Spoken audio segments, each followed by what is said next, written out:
since a lot of the work started in Canada, I'm a little curious about that.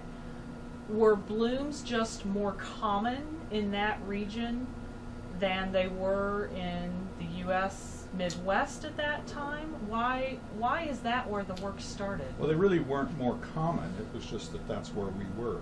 Okay, so people were paying yeah. attention to them Right. there. And they'd had a history. Keep in mind that, you know, these shallow shield lakes on the Canadian Shield are shallow. They're naturally eutrophic because they have a lot of natural eutrophication. It wasn't necessarily human or animal induced. So the blooms were consistent and prevalent. One of the things that is we found out subsequent to that is that those blooms up there were primarily nitrogen fixers like anabina and aphanizomenon, and that it really wasn't until I moved to the U.S. and blooms became more prevalent, we think, again due to cultural eutrophication, human activities in farming and agriculture and so on, that we started to see more of a dominance of microcystis, which is a non-nitrogen fixer, Right. and comes about when we have more polluted or more eutrophic waters.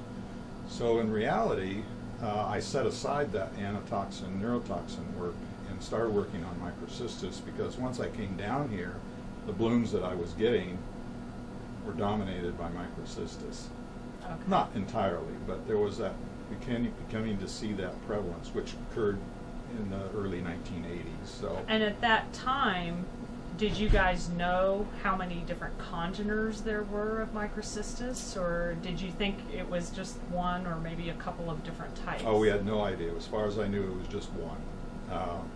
The earliest structure of microcystin, which was not named microcystin, it was named cyanoginosin, was by a South African who did very, very classic protein separation work with, you know, very tedious column work. Nothing like the HPLCs you have now, and determined the structure of a microcystin. And it wasn't even microcystin LR, it was another microcystin congener. But he had two of them, so we knew, okay, there's more than one. So when we set about looking at our microcystins from our particular collections, we discovered that it was microcystin LR, or the leucine arginine congener, that was more prevalent. And now we had three, and it quickly became possible working with chemists, and in this case particularly a chemist at the University of Illinois, Ken Reinhardt, that we would start to separate these toxins. And back then, keep in mind, we're now talking the 1980s, so we had the very first high-performance liquid chromatography, the HPLC. So with HPLC separation, we had these peaks that were all very similar in terms of absorbance and characteristic and toxicity, but were clearly different compounds. So when you guys started to identify these different compounds, how long, you started to recognize that in microcystins, how long was it before you went back to the anatoxins? When was it that people started to realize there was another form of anatoxin out there that was potentially more potent, right? Well, that came about largely, again, with opportunity. Opportunity in these cases are students. So you assign a student to a different toxin, and then he starts to look and realizes that, oh, we've got more than one peak with activity, so we have one more different toxin. And how were you identifying activity at that time? Was it with mouse bioassays? It's mouse bioassay. It's mouse bioassay based on survival time and symptoms. Okay. And if you look at an animal close enough, you can distinguish symptoms of neurotoxicity. Okay. And that was how we did it. And of course, after that, you then got in touch with the chemist. The chemist told you, oh yes, this is a different toxin structurally. So Right. that's how we did this. So that occupied,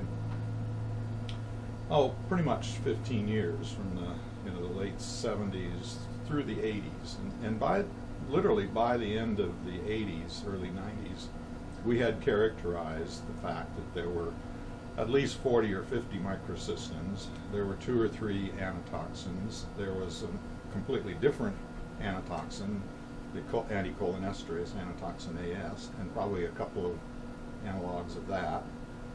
And we also had shown clearly that we had saxitoxin, which is the paralytic shellfish toxin more known from marine environments, produced in at least anabemas, and subsequent to that, different species of Aphanizomenon.